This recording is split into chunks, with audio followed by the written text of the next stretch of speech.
ஒரு விஸ்வகுருவாக இருந்திருந்தால், ஒரு 56 இன்ச்சு மார்பை கொண்டவராக இருந்திருந்தால் இந்த அமெரிக்காவின் அடிமை டீலுக்கு ஒத்துக்கொண்டிருக்க மாட்டார். நீ மிரட்டல்னா மிரட்டிக்கோ. அமெரிக்காவை தனிமைப்படுத்தி இருக்கலாம். எத்தனை நாடுகள் மேலே நீ டாரிஃபை போட்டுகிட்டே போவ? வர்த்தகம் பண்ணலைன்னா அமெரிக்கா எங்கே போய் வியாபாரம் பண்ணும்? $500 பில்லியன் அக்ரிகல்ச்சர் ப்ராடக்டை இந்தியாவுக்குள்ளே இறக்குமதி பண்ணேன்னா இங்கே இருக்கக்கூடிய விவசாயிகள் தெருவில் இருப்பானா? அமெரிக்காவை புறந்தள்ளி விட்டு BRICS, Brazil, Russia, China, South Africa போன்ற நாடுகளோட ட்ரேடை புதுப்பிக்கும். ஸோ அப்போ 28 பில்லியன் நீங்கள் பார்க்கும் பொழுது கிட்டத்தட்ட 2.5 லட்சம் கோடி லாஸ். அதே யூக்கு போனீங்கன்னா 65 பில்லியன், 5.85 லட்சம் கோடி கெயின். 5.85 கோடி லாபத்தை விட்டுவிட்டு 2.5 லட்சம் கோடி நஷ்டத்திற்கு அமெரிக்காவோட டீல் போட்டிருக்காரு. நம்மளுடைய எனர்ஜி செக்யூரிட்டியை கண்ட்ரோல் பண்ணுற அளவுக்கு அமெரிக்கா இன்றைக்கு இந்த டீலில் அச்சீவ் பண்ணிருச்சு. ஃபாரின் பாலிசி ஃப்ரீடம் இன்னைக்கு மொத்தமாக போச்சு. You are not a leadership in global south. அமெரிக்காட்ட போனதுனால சாங்ஷன்ஸ் வல்னரபிலிட்டி இருக்கு. டிஃபென்ஸில் மிரட்டுவான், ஸ்ட்ராட்டஜிக் செக்டாரில் மிரட்டுவான், பயந்துக்கிட்டே இருக்கணும். அப்போ நீ என்ன விஸ்வகுரு? 0% டாரிஃபை அமெரிக்காவுடைய பொருள்களுக்கு இறக்குமதிக்கு விதித்திருந்தா நம்மளுக்கு மட்டும் இதுக்கு 18%, 15% இன்க்ரீஸ் ஓவர் த ப்ரீ 2025. இப்போ அங்கே காம்ப்ரமைஸ் ஆயிருக்கா இல்லையா? வர்த்தக ஒப்பந்தத்தின் மூலமாக இந்தியாவை அடிபணியை செய்த ட்ரம்ப் நாளைக்கு டிஃபென்ஸில் நான் சொல்கிறதா கேட்கணும், எஜுகேஷன் செக்டாரில் நான் சொல்கிறதா கேட்கணும் என்று ஒவ்வொரு செக்டார் பை செக்டார் இந்தியாவை அடிமைப்படுத்தினால் இந்தியா எதிர்த்து நிற்கக்கூடிய வல்லமை இல்லாத ஒரு நாடாக அவங்க ரொம்ப பெருசாக போடுறாங்க. 50% வரியிலேருந்து 18%. அதுதான் மாய தோற்றம். 50%லேருந்து 18% வந்துருச்சுன்னு சந்தோஷப்படக்கூடிய கோயம்புத்தூர், திருப்பூர் இண்டஸ்ட்ரியலிஸ்ட் எல்லாம் பார்த்தால் எனக்கு பாவமாக தெரிகிறது. 3% இருந்த டாரிஃபை தூக்கி 18%க்கு அடகு வைத்த நரேந்திர மோடியை பாராட்டி கொண்டிருக்கிறார்கள். இந்துத்துவா என்ற போர்வையின் காரணமாக ஒட்டுமொத்த இந்தியாவின் நலன்களை அடகு வைத்த தேச விரோதிகள் தான். இந்தியாவுடைய ட்ரேட் அண்ட் காமர்ஸ் மினிஸ்டர் பழியை தூக்கி எக்ஸ்டர்னல் அஃபேர்ஸ் மினிஸ்டர் மேலே போடுறதும், ஜெய்சங்கர் பழியை தூக்கி பியூஷ் கோயல் போடுறதும், மோடி பார்லிமெண்ட்லேயே பேசாமல் ஓடுறதும், இந்தியாவின் நலன்களை அமெரிக்காவின் நலன்களுக்கு அடிமைப்படுத்திய அடிமைகள் தான் இந்த நரேந்திர மோடியும் பியூஷ் கோயலும் ஜெய்சங்கரும். இந்த அடிமைகள் போகாத வரை இந்த நாடு. சுப்பிரமணியன் சாமி மோடியோட ஃபைல்ஸும் நிறைய ட்ரம்ப் கிட்ட இருக்குது. அதனால தான் மோடி எப்பயும் அமெரிக்கா ஆதரவாக முடிவெடுக்கிறாரு. கேரளா ஃபைல்ஸை போற்றியவர்கள், காஷ்மீர் ஃபைல்ஸை போற்றியவர்கள் எஸ்பின் ஃபைல்ஸை கொஸ்டின் பண்ணி கொண்டு தங்களது இன்டெகிரிட்டியை காம்ப்ரமைஸ் பண்ணிய ஒரு பச்சவந்திகளாக இவர்களுக்கெல்லாம் பயந்து இன்றைக்கு அமெரிக்காவிடம் சரணடைந்திருக்கிறார் திரு மோடி அவர்கள் என்பது சுப்பிரமணியம் சொல்வது உண்மைதான். தமிழ்மெண்ட் நேயர்களுக்கு வணக்கம். இன்று நம் நேர்காணலில் இணைந்திருப்பவர் முனைவர் டாக்டர் திரு பொன்ராஜ் அவர்கள். வணக்கம் சார். இந்தியா, அமெரிக்கா இந்த இரு நாடுகளுக்கு இடையேயான வர்த்தக ஒப்பந்தம் கையெழுத்தானதுலேருந்து நிறைய எதிர்ப்புகள், விமர்சனங்கள் வந்துகிட்டு இருக்கு. அதாவது இந்தியாவிலேருந்து அமெரிக்காவுக்கு போகிற பொருட்களுக்கு 50% வரியிலிருந்து 18% வரியாக குறைச்சிருக்காங்க. அதே போல் அமெரிக்காவிலேருந்து இந்தியாவுக்கு வரக்கூடிய பொருட்கள் 0% வரியோட வரலாம் அப்படின்ற மாதிரி சொல்லப்பட்டிருக்கு. இந்த வரி ஒப்பந்தம் இதை எப்படி சார் பார்க்குறீங்க? இந்தியாவினுடைய ஸ்ட்ராட்டஜிக் இன்ட்ரெஸ்ட்டுக்கு விரோதமான ஒரு டீலாக தான் நான் பார்க்குறேன். ஒட்டுமொத்த இந்தியாவையும் அமெரிக்காவிடம் அடகு வைக்கப்பட்டிருக்கிறது. 2025க்கு முன்பாக அமெரிக்கா நம் மீது விதித்த வரி லெஸ் தென் 3% டாரிஃப். 2025க்கு பிறகு அமெரிக்கா ரெசிப்ரோக்கல் டாரிஃப்னு கொண்டு வருவேன்னு சொல்லி மிரட்டி இந்தியா என்ன வரி அதிகமாக விதிக்கிறதோ அமெரிக்க பொருள்களுக்கு அதுக்கு ஈக்குவலண்டாக வரி நான் விதிப்பேன் என்று சொல்லி வரியை 25% உயர்த்தி 25% உயர்த்தி இதற்கு பெனால்ட்டி ஒரு 25% போட்டு 50%ஆக மாற்றியது. இந்த மிரட்டலுக்கு இந்தியா அடிபணிந்து போய்விருக்கிறது என்பதுதான் இன்றைக்கி நம்ம கண் முன்னால் நாம் பார்க்குற. இது நமது விவசாயிகளுக்கு எதிரானது.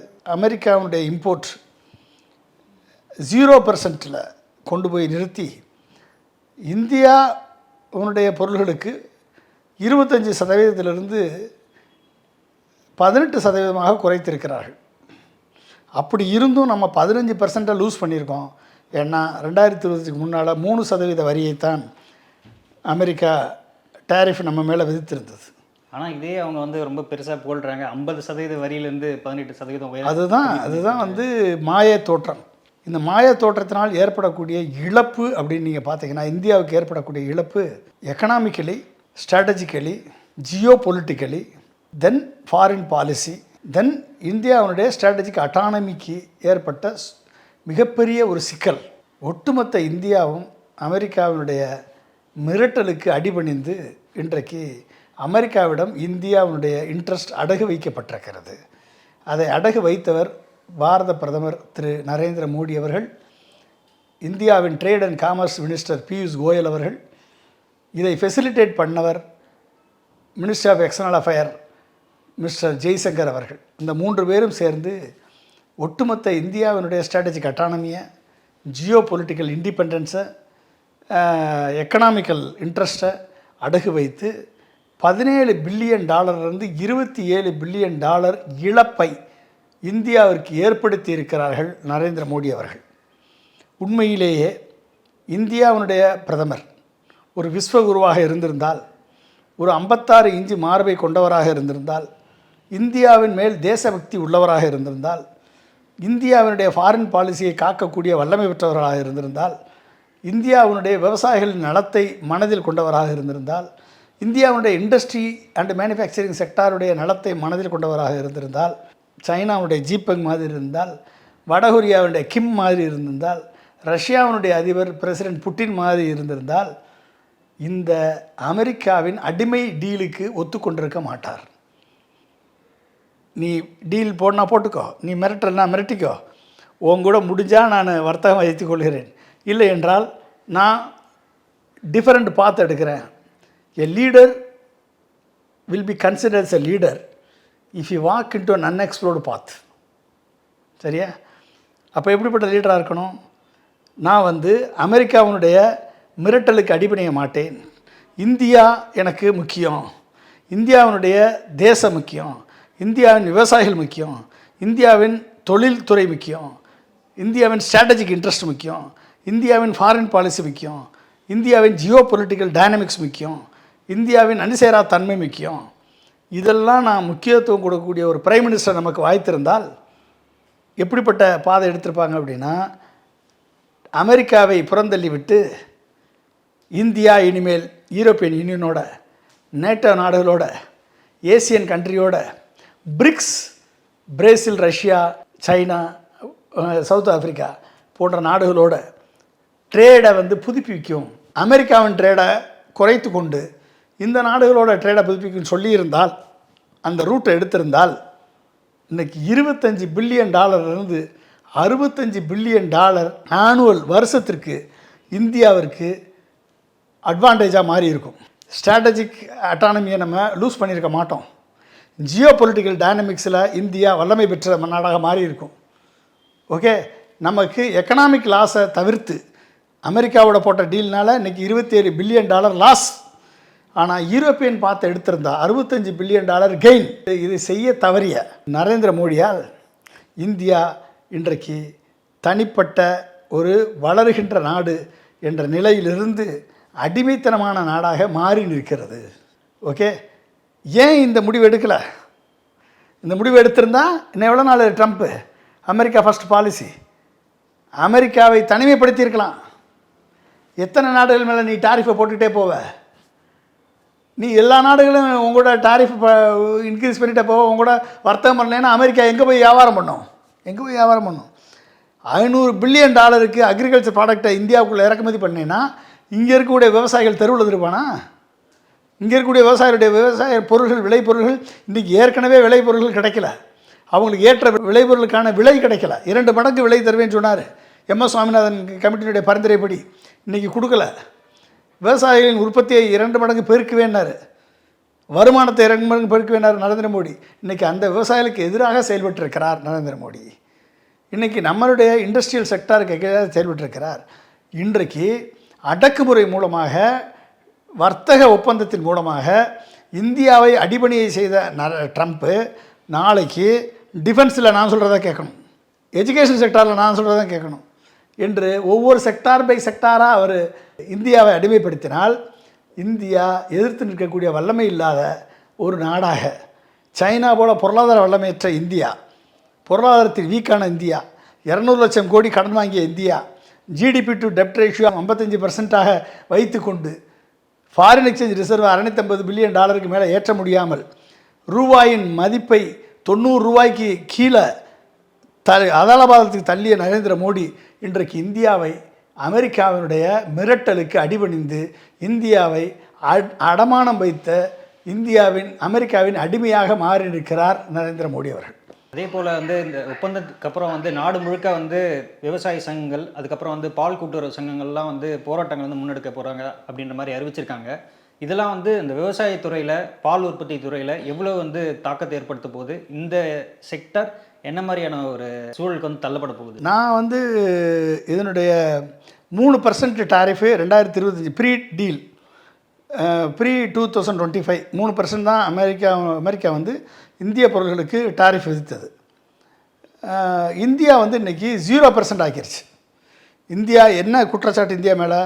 இந்தியா அமெரிக்க பொருள்களுக்கு ஹையர் டாரிஃப் விதிக்கிறாங்க, நாங்கள் 3% தான் விதிச்சிருக்கோம் என்று அமெரிக்கா சொல்லியது. ஆனால் ரெசிப்ரோக்கல் டேக்ஸ்னு என்ன அர்த்தம்? இந்தியா என்ன பொருள்களுக்கு என்ன டாரிஃப் விதிக்குதோ அதே டாரிஃபை அமெரிக்கா நம்ம பொருள்களுக்கு விதிக்கும். இதுதான் ரெசிப்ரோக்கல் டாரிஃப். ஸோ இன்றைக்கி 0% டாரிஃபு அமெரிக்காவுடைய பொருள்களுக்கு இறக்குமதிக்கு விதித்திருந்தா 0% டாரிஃப் நம்மளுக்கு கொடுத்துருக்கோமா இல்லையா? ஆமாம். நம்மளுக்கு மட்டும் இதுக்கு 15% இன்க்ரீஸ் ஓவர் த ப்ரீ 2025. அப்போ அங்கே காம்ப்ரமைஸ் ஆகிருக்கா இல்லையா? அப்போ அமெரிக்காவுடைய அக்ரிகல்ச்சர் ப்ராடக்ட்ஸ் எல்லாம் வந்து இங்கே உள்ளே வரும் பொழுது அனைத்து பொருள்களும் அக்ரிகல்ச்சர் விவசாய பொருள்கள் எல்லாமே அமெரிக்கா உற்பத்தி பண்ணக்கூடிய விவசாய பொருள்கள் அத்தனையும் இந்தியாவுக்கு வந்தால் இந்தியாவுடைய விவசாய பொருள்களுக்கு என்ன மதிப்பு? எந்த சந்தையில் போய் நிற்க முடியும்? 0% டாரிஃபுக்கும் நம்ம விவசாய பொருள்களுக்கு ஜிஎஸ்டி எல்லாம் போடுற நம்ம எப்படி இங்கே நம்ம அவனோட கம்பீட் பண்ண முடியும்? அப்போ விவசாயிகளுக்கு டைரெக்டாக பாதிப்பு ஏற்படுத்துறது முதல்ல விவசாயிகள் தான் அடிவார்கள்.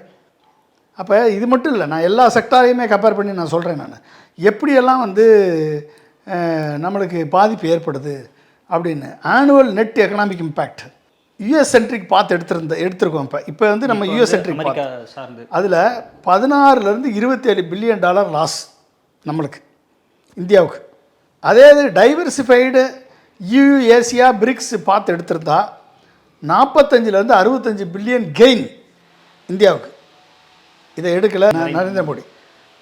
எனர்ஜி செக்யூரிட்டி அமெரிக்காவோட போட்ட டீல்னால வீக் ஆகி போச்சு. ஏன்னா எக்கனாமிக் ஆஸ்பெக்டை தாண்டி இது வந்து ஒரு ஸ்ட்ராட்டஜிக் அட்டானமியை பாதிக்கக்கூடிய முடிவாக இருப்பதனால் நம்ம எனர்ஜி செக்யூரிட்டி ரஷ்யாவிட்டிருந்து ஆயில் வாங்காத, அமெரிக்காவிட்டிருந்து வெனிசுலாவிட்டிருந்து ஆயில் வாங்கு என்று நம்மளுடைய எனர்ஜி செக்யூரிட்டியை, எனர்ஜி பாலிசியை கண்ட்ரோல் பண்ணுற அளவுக்கு அமெரிக்கா இன்றைக்கு இந்த டீலில் அச்சீவ் பண்ணிருச்சு. ஆனால் அதே இது ஈயூக்கு போயிருந்தோம்னா இது ஸ்ட்ராங்காக இருக்கும். எனர்ஜி நம்ம யாரையும் சார்ந்து இருக்க தேவையில்லை. எனர்ஜி செக்யூரிட்டியில் நம்ம யார்கிட்ட ஆயில் வாங்கலாம், யார்கிட்ட வேணாலும் நம்ம வந்து இறக்குமதி பண்ணலாம், நம்மளே எனர்ஜி இண்டிபெண்டன்ஸ் அச்சீவ் பண்ணலாம். இத்தனை வாய்ப்புகள் இருந்தும் இதை நம்ம கோட்டை விட்டுருக்காரு நரேந்திர மோடி. அதே போல் இந்த ட்ரம்ப் வந்து ரஷ்யாவிலேருந்து வாங்கக்கூடிய ஆயிலை வந்து கம்மி பண்ணலை அப்படின்னா மீண்டும் அந்த 25% வரி வந்து உயர்த்துவேன் அப்படின்ற மாதிரி இதில் வந்து சொல்லியிருக்காரு. அந்த மிரட்டல் இருக்குது, அதிலே சொல்லியிருக்காரு அவர். அதை வந்து ஏன்பா அந்த டீலில் வந்து ட்ரம்ப்பே வந்து இதை சொல்கிறாரு, ரஷ்யாவுடைய ஆயிலை கமிட் பண்ணுறதுக்கு அக்ரிமெண்ட்டு ஒத்துக்கிட்டு இருக்காங்க இந்தியா, வெனிசுலாலையும் அமெரிக்காவிலையும் ஆயில் வாங்குறதுக்கு அக்ரி பண்ணியிருக்காங்கன்னு அவர் சொல்கிறாரு. இதை கேள்வி கேட்டால் பியூஷ் கோயல் எனக்கு தெரியாது, எக்ஸ்டர்னல் மினிஸ்டர் ஜெய்சங்கரை கேளுங்கன்றார். ஜெய்சங்கரை போய் கேள்வி கேட்டால் அவர் எனக்கு தெரியாது, நீங்கள் பியூஷ் கோயலை கேளுன்றார். இப்போ 2 பேரையும் கேள்வி கேட்டால் நரேந்திர மோடிகிட்ட கேள்வி கேட்டால் அவர் பதிலே சொல்ல மாட்டார். அப்போ இவங்க 3 பேர் சேர்ந்து இந்தியாவை அமெரிக்காவுக்கு அடகு வச்சுருக்காங்களா இல்லையா? அப்போ இந்த கேள்விக்கு பதில் யார் சொல்லுவா? அப்போ நீ என்ன விஸ்வகுரு? நீ என்ன இந்தியாவினுடைய இன்ட்ரெஸ்ட்டை காமிக்கிற, பாதுகாக்கிற? நீ ஒரு பிரைம் மினிஸ்டர்னால் எப்படி பண்ணியிருக்கணும், எப்படி பாதுகாத்துருக்கணும்? அப்போ ஏன் இதில் ஃபெயிலியர் ஆனீங்க? ஸ்ட்ராட்டஜிக் அட்டானமி கம்ப்ளீட்டாக காலி. எது? யூஎஸ் டீலோட. ஆனால் ஈயோட போயிருந்தா, அந்த டிசிஷன் எடுத்திருந்தா $65 பில்லியன் கெயின் மட்டும் இல்லாமல் ஸ்ட்ராட்டஜிக் அட்டானமியை நம்ம மெயின்டைன் பண்ணியிருக்கோம். 2வது ஃபாரின் பாலிசி ஃப்ரீடம் இன்றைக்கி மொத்தமாக போச்சு, கண்டிஷனட் யூஎஸ்கிட்ட போனதுனால. ஆனால் நம்ம வந்து ஈயூட்ட போயிருந்தோம்னா ஃபாரின் பாலிசி ஃப்ரீடம் நம்மகிட்ட தான். நம்ம என்ன முடிவு எடுக்கிறோமோ அதுதான் ஃபாரின் பாலிசி ஹையாக இருந்திருக்கும், அது போச்சு. குளோபல் சவுத் லீடர்ஷிப்பு டோட்டலாக டைல்யூட் ஆகி போச்சு. You are not a leadership in global south. ஆனால் ஈயூவோட போயிருந்தால் குளோபல் சவுத் லீடர்ஷிப்பு இந்தியாவை மெயின்டைன் பண்ணியிருக்கும், ஸ்ட்ரென்த்தனாக இருக்கும். அடுத்து லாங் டேர்ம் லீவரேஜ் யூஎஸ் கியூடு, இது அமெரிக்காட்ட போனதுனால யூஎஸ் சார்ந்து இருக்கும் நம்ம. ஆனால் ஈயூட்ட போயிருந்தால் பேலன்ஸாக இருந்திருக்கும். Okay, long term leverage. அப்போ என்னாச்சு? இது கன்க்ளூஷன் என்ன அப்படின்னா, if India had ignored or deprioritise the US trade deal, ignore பண்ணி இல்லைன்னா டீப்ரையாரிட்டைஸ் பண்ணியிருந்தா, double down on EU, Asia and Russia and BRICS போயிருந்தா, ட்ரேடை டபுள் டவுன் ஆகியிருந்தா என்ன ஆயிருக்கும் அப்படின்னா, India economically India could have been gained $45 to $65 billion per year better off. Geopolitically, India would retain true strategic autonomy. Geopolitically, India வந்து true strategic அட்டானமியை maintain பண்ணியிருப்போம். அடுத்து cost short term friction with US but manageable. ஒரு short term friction எப்போ Trump இருக்க வரைக்கும் இன்னும் 2 வருஷம், இந்த 2 வருஷத்துக்கு பிரச்சனை இருக்கும், பட் மேனேஜபிள். அடுத்த கவர்மெண்ட் மாறிடுச்சுன்னா we can revive the deal. Okay, அப்போ கரண்ட் பார்த்து என்ன பண்ணியிருக்கு, low risk, low sovereignty, low return. Okay, இப்போ ஆல்டர்னேட்டிவ் பார்த்து என்ன இருக்கும், higher courage, higher coordination, much higher pay off. அப்போ ஆல்டர்னேட்டிவ் பார்த்து ஏன் எடுக்கலை அப்படின்னா, அதுக்கு அங்கே தான் வந்து நம்ம வந்து திங்க் பண்ணணும். இது எந்த லெவலில் எந்தெந்த செக்டார் வைஸு நம்மளுக்கு இம்பேக்ட் ஆகுதுன்னு. நீங்கள் அக்ரிகல்ச்சர் செக்டார் மட்டும் கேட்டீங்க, நீங்கள் என்னென்ன செக்டார் அப்படின்னு சொல்லி நம்ம பார்த்தோம் அப்படின்னம்னா, மொத்தமாக ஆல்டர்னேட்டிவ் ஸ்ட்ராட்டஜி எடுத்திருந்தா, அதாவது நான் யூஎஸ் ட்ரேட் எக்ஸ்பேன்ஷன் பார்த்து யூஎஸ் இல்லாமல் ட்ரேட் எக்ஸ்பேண்ட் பண்ணியிருந்தோம்னா, இந்தியா அமெரிக்காவுடைய வரி விதிப்பினுடைய கட்டாயத்தை நம்ம ஏற்றுக்கொள்ளாமல் இருந்தால், ரஷ்யன் எனர்ஜி இம்போர்ட்டை நம்ம மெயின்டைன் பண்ணியிருந்தா, acceleration of European FTA, BRICS ட்ரேடை, ஏசியா சென்ட்ரிக் சப்ளை செயினை மேனேஜ் பண்ணியிருந்தா, டெம்பரரி ஃப்ரிக்ஷன் அமெரிக்காவோட இருந்தால் கூட ரப்சர் ஆகாது. ஆனால் அதே நேரத்தில் என்ன அட்வான்டேஜ், எக்கனாமிக் அட்வான்டேஜ் அப்படின்னா, குவான்டிஃபையபிளாக நான் சொல்கிறேன், energy security and cost advantage, biggest gain இந்தியாவுக்கு. யார், யூரோப்பியன் யூனியனோட போயிருந்தா. Russia plus BRICS energy continuation நடந்தால், ரஷ்யன் ஆயில் டிஸ்கவுண்ட் ரீடைன் பண்ணியிருந்தா $6 to $8 billion வருஷத்துக்கு நம்மளுக்கு advantage. Payment in Indian rupee, rouble and யான், ஃபாரின் எக்ஸ்சேஞ்ச் ரிஸ்க்கு குறைஞ்சிருக்கும். அமெரிக்காவுடைய இன்றைக்கி நம்ம அந்த ஃபாரின் எக்ஸ்சேஞ்ச் அதிகமாக பே பண்ண வேண்டியது இருக்குது, கிட்டத்தட்ட 27 பில்லியன் அதிகமாக பே பண்ண வேண்டியது இருக்குது. அந்த ரிஸ்க்கு குறைஞ்சிருக்கும் நம்மளுக்கு. ஏன்னா நம்ம ரூபிளில் பே பண்ணுறோம், யானில் பே பண்ணுறோம், சைனாவில் இந்தியன் ருபியில் பே பண்ணோம்னா ஃபாரின் எக்ஸ்சேஞ்ச் ரிஸ்க்கு நம்மளுக்கு குறைஞ்சிருக்கும். ரெண்டாவது, long term supply contract, price stability ஆகிருக்கும். இதில் எனர்ஜி அண்டு செக்யூரிட்டி காஸ்ட். அடுத்து வந்து இது 5 இயர் குமுலேட்டிவ் கெயின் என்ன இருக்கும்னா, 5 வருஷத்தில் 30 to 40 பில்லியன் இந்தியாவுக்கு அட்வான்டேஜ். அடுத்து European Union trade expansion, underappreciated upside. European Union in India trade reality. European Union is already India's largest export destination. அமெரிக்காவை விட யூரோப்பியன் யூனியன் தான் நம்மளுக்கு largest trade export destination. European Union tariff on Indian goods வந்து கம்மி, எவ்வளவு, 0 to 4%. European union நம்ம மேலே விதிக்கிற tariff வந்து 0 to 4% தான். அமெரிக்கா இன்றைக்கி 18%, 3% 18% ஆக்கிட்டான். India European Union FTA talks were stalled largely due to Indian political bandwidth plus US focus. அப்போ யூரோப்பியனுடைய எஃப்டிஏ அமெரிக்கா ஃபோக்கஸ்னாலையும் நம்ம இந்தியாவுடைய லீடர்ஷிப்பினுடைய வீக்னஸ்னாலையும் நம்ம அந்த எஃப்டிஏ ட்ரேட் அக்ரிமெண்ட்டு அது வந்து ஃபர்தராக ப்ரோக்ரஸ் ஆகாமல் நிற்கிது. இது ஒழுங்காக ப்ரையாரிட்டைஸ் ஆச்சுன்னா 2025 2030 நம்மளுக்கு என்னென்ன gain, sector wise gain, engineering and மெஷினரியில் $4 to $6 billion gain, pharma and கெமிக்கல்ஸில் $3 to $4 billion gain, textile and அப்பேரலில் $3 to $5 billion gain, IT and சர்வீசஸில் $5 to $7 billion கெயின். இப்போ டோட்டலாக $15 to $22 billion வருஷத்துக்கு கெயின் ஆகுது யூயில் மட்டும். அப்போ இதை வந்து அடுத்து ஏசியா எக்ஸ்-யூஎஸ் ட்ரேட் எக்ஸ்பென்ஷன், ஏசியாவோட ASEAN, Japan, Korea, West Asia இவங்களோட வந்து ஆல்ரெடி எஃப்டிஏ இருக்குது, நமக்கு ஃபாரின் ட்ரேட் அக்ரிமெண்ட் இருக்குது, சிஇபிஏ இருக்குது வித் மெனி ஏசியன் எக்கானமிஸோட.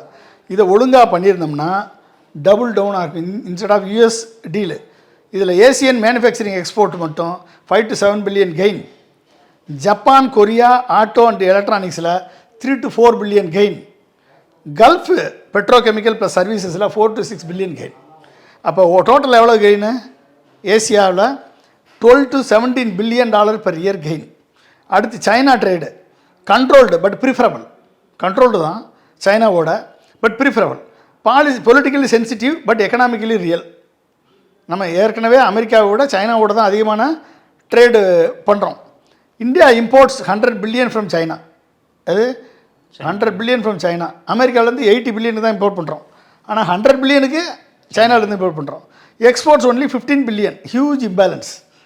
இந்தியா அமெரிக்காவுக்கு எக்ஸ்போர்ட் 40 பில்லியனு, சைனாவுக்கு வந்து 15 பில்லியன் தான் இப்போ எக்ஸ்போர்ட் பண்ணுறோம். அப்போ அதை ஒழுங்காக செலக்டிவ் எக்ஸ்போர்ட் ஓப்பனிங் ஃபார்மாவில், அக்ரியில், கெமிக்கலில் செலக்டிவாக ஓப்பன் பண்ணோம்னா conservative upside of 8 to 12 billion per year. Risk கம்மி, ஸ்ட்ராட்டஜிக் டிபெண்டன்ஸ் வந்து கம்மி. இதை வந்து sector cap, national security screens இதை பேஸ் பண்ணி இதை நம்ம மேனேஜ் பண்ண முடியும். ஓகே. அடுத்து BRICS trade and currency settlement. BRICS கண்ட்ரிஸோட அது வந்து பெனிஃபிட் என்ன? Reduced dollar exposure. பிரிக்ஸோட பண்ணும்போதும் டாலர் எக்ஸ்போசர் குறையுது.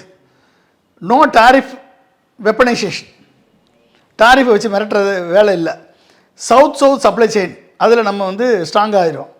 இதில் பண்ணால் ட்ரேடு செட்டில்மெண்ட் சேவிங்ஸ் மட்டும் 2 to 3 billion per year. Market access 4 to 6 billion per year. Africa and லட்டின் America. அடுத்து ஃபினான்சிங் வயா NDB ஸ்ட்ராட்டஜிக் நடக்கும். அப்போ 6 to 9 பில்லியன் பெர் இயர் இதில் சேவிங்ஸ் இருக்குது. ஓகே. டோட்டல் எக்கனாமிக் அப்சைடு நான்-US பார்த்து போனால் நம்மளுக்கு எவ்வளவு? Energy discount 6 to 8 billion annual gain. அடுத்து EU எக்ஸ்பென்ஷன் 15 to 22 billion. Asia ex-US 12 to 17 billion. China selective 8 to 12 billion. BRICS 6 to 9 billion. Totally 47 to 68 billion per year advantage. புரிஞ்சுக்கிட்டீங்களா? அமெரிக்காவோட போகிற டீல்னால எவ்வளோ லாஸ்ன்னு சொன்னேன்? 27 பில்லியன் லாஸு. EUவில் போனால் இத்தனை கெயின் இருக்குது. ஓகே. அப்போ export plus energy net loss 60 to compare with யூஎஸில் போனால் 16 to 27 billion per year loss. ஆனால் EUவோட போயிருந்தா, ஆசியாவோட போயிருந்தா, ரஷ்யாவோட பிரிக்ஸோட போயிருந்தா இன்றைக்கி 68 billion dollar per year gain. Okay. Purely economically the non US diversification path dominates. ஏன் இந்த முடிவை நரேந்திர மோடி எடுக்கவில்லை? இந்த கேள்விக்கு எப்படி பதில் சொல்லுவா? நரேந்திர மோடி பதில் சொல்லுவாரா? நிர்மலா சீதாராமன் பதில் சொல்லுவாரா? BS கோயல் பதில் சொல்லுவாரா? ஜெய்சங்கர் பதில் சொல்லுவாரா? சரி, இவங்க எல்லாருமே பதில் சொல்லல. அண்ணாமலை பதில் சொல்லுவாரா? நயனா நாகேந்திரன் பதில் சொல்லுவாரா? இல்லை இங்கே இருக்கக்கூடிய வலதுசாரி குரூப் பதில் சொல்லுமா? இந்த கேள்விக்கு பதில் சொல்லுமா? பதில் சொல்லுங்க. எடப்பாடி அவர்கள் பட்ஜெட்டை கூட வந்து இது நல்ல பட்ஜெட் அப்படின்னு சொன்னார். இதுக்கு எதுவும் சொல்லவே இல்லை. பதில் சொல்ல முடியுமா? அப்போ நீ வந்து என்ன பண்ணியிருக்க? ஜியோ பொலிட்டிக்கல் அட்வான்டேஜ் இது போயிருந்தா என்ன பொலிட்டிக்கல் அட்வான்டேஜ்? அதாவது USDயில் போனதுனால trade tied to energy choices.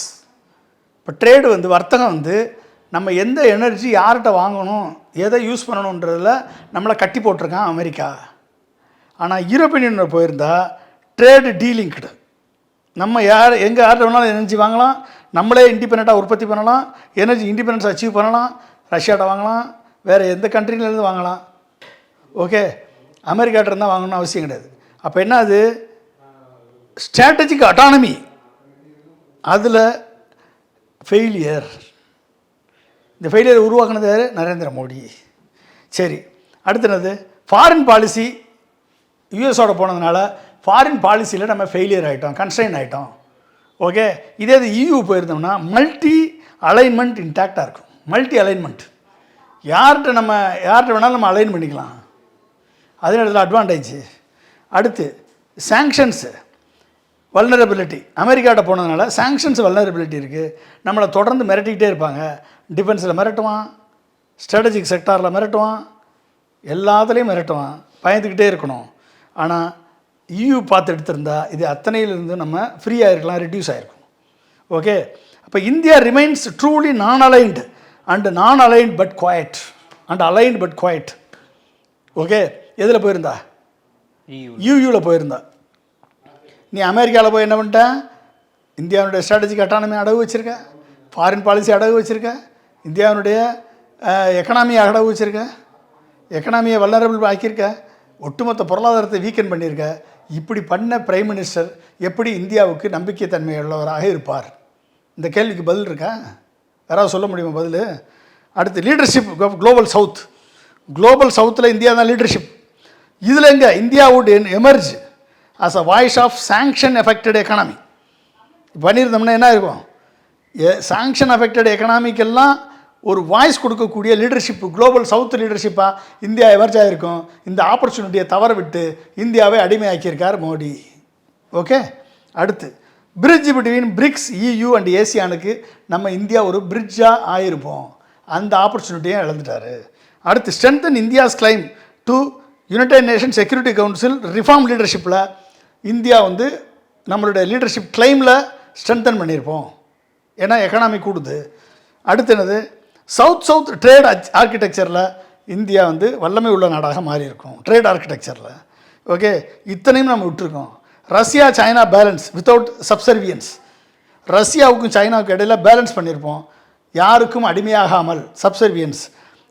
So Russia remains defence plus energy பார்ட்னராக இருந்திருப்பாங்க. எப்பயும் போல் நம்மளுக்கு டிஃபென்ஸு எனர்ஜி பார்ட்னர் ரஷ்யா தான்.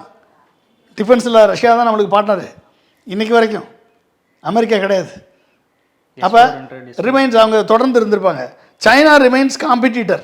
சைனா எப்பயுமே காம்படிட்டர் தான் இருப்பான். But trade channel stays open. Trade channel வந்து ஓப்பனாக இருக்கும் நம்மளுக்கு. Avoids binary cold war alignment. Binary cold war அலைன்மெண்ட்டை வந்து நம்ம அவாய்ட் பண்ணியிருக்கலாம். இத்தனையும் மீறி நரேந்திர மோடி இந்தியாவின் ஸ்ட்ராட்டஜிக் அட்டானமியை, சுயசார்பு தன்மையை அடகு வச்சிருக்கார். ஃபாரின் பாலிசி, வெளியுறவு கொள்கை அடகு வச்சிருக்கார். இந்தியாவின் எக்கனாமிக் இன்ட்ரெஸ்ட் அடகு வச்சிருக்கார். அப்படின்னா அமெரிக்காவிடம் அடகு வச்சிருக்கார். அப்படின்னா எப்படிப்பட்ட பிரதமரை நாம் பெற்றிருக்கிறோம் என்று நினைத்து பார்க்கும் பொழுது உண்மையிலேயே வேதனையாக இருக்கிறது. அடுத்து என்னது? Reduced precedents of coercion. அப்போ என்னது? அடக்குமுறைக்கு ஆளாக மாட்டோம் இந்தியா என்று சொல்வதில் நம்ம வந்து ஸ்ட்ராங்காக இருந்திருக்கணும். அப்போ என்னது வெரி இம்பார்ட்டன்ட் என்னது? If India had not considered under the tariff pressure. அப்போ தான் யுஎஸ்னுடைய வரி விதிப்பு அடக்குமுறைக்கு நாம் நம்மை பலி கொடுக்காமல் இருந்திருந்தால், okay, sets president India does not change foreign policy under economic thread. நமது வெளியுறவு கொள்கையில் பொருளாதார தடை மூலமாக, பொருளாதாரத்தினுடைய ப்ரெஷர் மூலமாக இந்தியாவுடைய வெளியுறவு கொள்கையை மாற்ற முடியாது என்று உலகிற்கு அனௌன்ஸ் பண்ணியிருப்போம். அதை அனௌன்ஸ் பண்ணாமல் தோல்வியடைந்திருக்கிறார் நமது பிரதமர் மோடி அவர்கள். அடுத்து டிஸ்கரேஜஸ் ஃபியூச்சர் கோர்சிவ் டிமாண்ட்ஸ். டிஃபென்ஸில், டெக்னாலஜியில், டேட்டாவில் சைனா ஸ்டாண்டில் நம்மளை வந்து ப்ரெஷர் பண்ணாமல் நம்ம வந்து நம்மளுடைய இண்டிபெண்டன்ஸை பாதுகாத்திருப்போம். இன்றைக்கி அமெரிக்காவுடைய ப்ரெஷருக்கு அடிமையாக மாற வேண்டிய சூழல் ஏற்பட்டிருக்கிறது. அது வெட்ட வெளிச்சமாக தெரிகிறது. இந்தியாவுடைய ட்ரேட் அண்ட் காமர்ஸ் மினிஸ்டர் பழியை தூக்கி எக்ஸ்டர்னல் அஃபேர்ஸ் மினிஸ்டர் மேலே போடுறதும், எக்ஸ்டர்னல் அஃபேர்ஸ் மினிஸ்டர் ஜெய்சங்கர் பழியை தூக்கி பியூஷ் கோயல் போடுறதும், ரெண்டு பேரும் சேர்ந்து ஓடுறதும், மோடி எதையுமே பேசாமல் பார்லிமெண்ட்லேயே பேசாமல் ஓடுறதும் இன்றைக்கி நம்ம கண்கூடாக கண்ட உண்மைகள். இவர்கள் இந்தியாவின் நலன்களை அமெரிக்காவின் நலன்களுக்கு அடிமைப்படுத்தி இருக்கிறார்கள். இந்தியாவை அடிமைப்படுத்திய அடிமைகள் தான் இந்த நரேந்திர மோடியும், பியூஷ் கோயலும், ஜெய்சங்கரும், இந்த நிர்மலா சீதாராமனும். இந்த 4 பேரும் இந்தியாவை அடிமைப்படுத்திய அமெரிக்காவின் அடிமைகளாக மாறி இருக்கிறார்கள். இந்த அடிமைகள் போகாத வரை இந்த நாடு தலைநிமிர்ந்து நிற்காது. இந்த நாடு பொருளாதார வல்லரசாக மாறாது. சைனா போல நிற்க வேண்டும் என்று சொன்னால் நமது ஒட்டுமொத்த இன்ட்ரெஸ்டையும் அடிமைப்படுத்தி இருக்கிறார்கள். இந்த அடிமைத்தனத்திலிருந்து விடுவிப்பதற்கு இந்தியா உணரவில்லை என்று சொன்னால் மிகப்பெரிய ஒரு ஆபத்தை நாம் எதிர்நோக்கக்கூடிய சூழல் வந்திருக்கும்.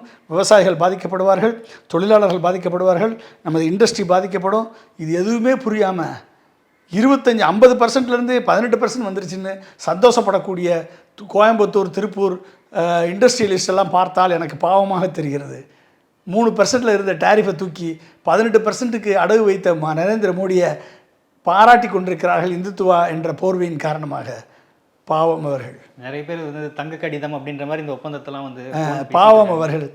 ஒட்டுமொத்த இந்தியாவின் நலன்களை அடகு வைத்த தேச விரோதிகள் தான் இந்த நம்மை ஆளுகிறவர்களாக இருக்கிறார்கள் என்பதை நினைக்கும் போது உண்மையிலேயே இப்படிப்பட்டவர்களையும் நாம் பெற்றிருக்கிறோம் என்று நினைத்தால் கண்ணீர் வடிக்க வேண்டிய சூழல் இருக்கிறது. சுப்பிரமணியன் சாமி, பாஜகவின் மூத்த தலைவர், அவர் வந்து ஒரு சில இடங்களில் வந்து பேட்டிகள் கொடுக்கும்போது வந்து மோடியை பற்றி, அவருடைய அரசாங்கத்தை பற்றி நிறைய விஷயங்கள் வந்து பகிரங்கமாக ஓப்பனாக சொல்கிறாரு. அதாவது மோடியோட ஃபைல்ஸ் நிறைய வந்து ட்ரம்ப் கிட்ட இருக்குது. அதனால தான் வந்து மோடி வந்து எப்பயும் வந்து அமெரிக்கா ஆதரவாக வந்து முடிவெடுக்கிறாரு அப்படின்ற மாதிரி சொல்கிறாங்க. அது போதாமல் வந்து எப்ஸ்டீன் ஃபைல்ஸில் மோடி பேர் இருக்குது அப்படின்னு ஒரு தகவல் வெளிவந்தது. அதுவும் இதற்கு ஒரு காரணம் அப்படின்ற மாதிரிலாம் அவர் வந்து சொல்கிறாரு. இந்த விஷயங்கள்லாம் எப்படி சார் பார்க்குறீங்க? அதாவதுங்க, மானஸ்தன் ஒருத்தர் இருக்கணும். யூகேயில் வந்து இன்றைக்கி CEO of the prime minister, the strategic adviser to the prime minister resign பண்ணியிருக்காரு. காரணம் என்னென்னா, யுஎஸ் அம்பாசிடராக, யூகேனுடைய யுஎஸ் அம்பாசிடராக ஒருத்தரை நியமிச்சிருக்காங்க. அவர் வந்து எப்ஸ்டீன் ஃபைல்ஸை தொடர்பு கொண்டவர். 2008 எப்ஸ்டீன் தண்டிக்கப்பட்ட பொழுது அவர் அந்த எப்ஸ்டீன் ஃபைல்ஸை தொடர்பு கொண்டவர். அப்படி தொடர்பு கொண்டவரை வந்து நியமித்து யூகேனுடைய இன்ட்ரெஸ்ட்டுக்கு அகைன்ஸ்டாக நான் செயல்பட்டு விட்டேன் என்ற மன வேதனையின் காரணமாக நான் என் பதவியிலிருந்து விலகுகிறேன் என்ற மானஸ்தனாக ஒரு முடிவு எடுத்து அனௌன்ஸ் பண்ணியிருக்காரு யூகேனுடைய chief of strategic adviser. Okay, அப்போ அவங்கெல்லாம் அப்படி மானஸ்தர்கள் உலகத்து முழுவதும் இருக்காங்க. இங்கே எப்ஸ்டீன் ஃபைல்ஸில் நரேந்திர மோடி பேர் வந்தாலும், எப்ஸ்டீன் ஃபைல்ஸில் அதானி பேர் வந்தாலும், இவர்கள் எல்லாம் அதற்கு வியாக்கியங்களும் விளக்கங்களும் சொல்லிக்கொண்டு கேரளா ஃபைல்ஸை போற்றியவர்கள், காஷ்மீர் ஃபைல்ஸை போற்றியவர்கள், எஸ்பின் ஃபைல்ஸை கொஸ்டின் பண்ணி கொண்டு இவர்கள் தங்களது இன்டெகிரிட்டியை காம்ப்ரமைஸ் பண்ணிய ஒரு பச்சவந்திகளாக இவர்கள் நம் கண் முன்னால் தெரிகிறார்கள். இவர்கள் இன்றைக்கு அமெரிக்காவிடம் அடிபணிந்து அடிமையாக மாறியிருக்கிற இந்த நிலைமைக்கு காரணம் எப்ஸ்டீன் ஃபைல்ஸ் என்று சுப்பிரமணிய சாமி சொல்வதில் ஒரு சில உண்மைகளும் இருக்கலாம். அதில் எந்த மாற்று கருத்தும் இல்லை. அமெரிக்கா வந்து அதானியை இன்றைக்கு தேடிக்கொண்டிருக்கிறது. அதானி கூடிய விரைவில் அதானியினுடைய கம்பெனிகள் வந்து இன்றைக்கு தண்டிக்கப்படலாம், அம்பானிகள் தண்டிக்கப்படலாம். இவர்களுக்கெல்லாம் பயந்து இன்றைக்கு அமெரிக்காவிடம் சரணடைந்திருக்கிறார் திரு மோடி அவர்கள் என்பது சுப்பிரமணியம் சொல்வது உண்மைதான் என்று நான் கருதுகிறேன். Okay sir. அதே போல் இப்போ வந்து அந்த ரஷ்யா கிட்ட அந்த ஆயில் வாங்குறதை குறைக்கிறது மூலமாக நமக்கு வந்து பெட்ரோல் ப்ரைஸஸ்லாம் இன்க்ரீஸ் ஆகலாம் அப்படின்ற மாதிரி சொல்லப்படுது. அதன் மூலமாக வந்து ஆல்ரெடி வந்து அந்த அக்ரிகல்ச்சர் ப்ராடக்ட்ஸ்லாம் வந்து உள்ளே வரதுனால பால் பொருட்கள் விலையேறலாம். அதுக்கப்புறம் வந்து இந்த மாதிரியான விலையேற்றங்கள் இதெல்லாம் வந்து எதிர்காலத்தில் வந்து சந்திக்க நேரிடும் அப்படின்ற மாதிரிலாம் சொல்கிறாங்க. அதான் நான் உங்களுக்கு சொன்னேன், மொத்தமாக ரஷ்யாவிட்டிருந்து ஆயில் வாங்குறதை குறைச்சதுனால ஆயில் விலை வெனிசுலாட்டிருந்து வாங்குறதுலையும் கொஞ்சம் அட்வான்டேஜ் இருக்கும். ஆனால் அமெரிக்காவிட்டிருந்து வாங்குறதுல விலையை நம்ம அதிகமாக பே பண்ண வேண்டியிருக்கும், நம்ம ஃபாரின் எக்ஸ்சேஞ்சு அதிகமாக செலவு பண்ண வேண்டியிருக்கும், நம்ம பேலன்ஸ் ஆஃப் பேமெண்ட்ஸ் கிரைசிஸ் வரும், நம்மளுடைய எக்ஸ்போர்ட்டு வீக்கன் ஆகும். அதன் மூலமாக 12 பில்லியன் நமக்கு லாஸ் ஆகும். 12 பில்லியன் வந்து 28 பில்லியன் லாஸ் ஆகும் அப்படின்றத நான் முதலே சொன்னேன் உங்களுக்கு. ஸோ 28 பில்லியன் அப்படின்னா ஒரு பில்லியன் வந்து எவ்வளவு? 9,000 கோடி. 28 பில்லியன் எவ்வளோ ஆச்சு? 9.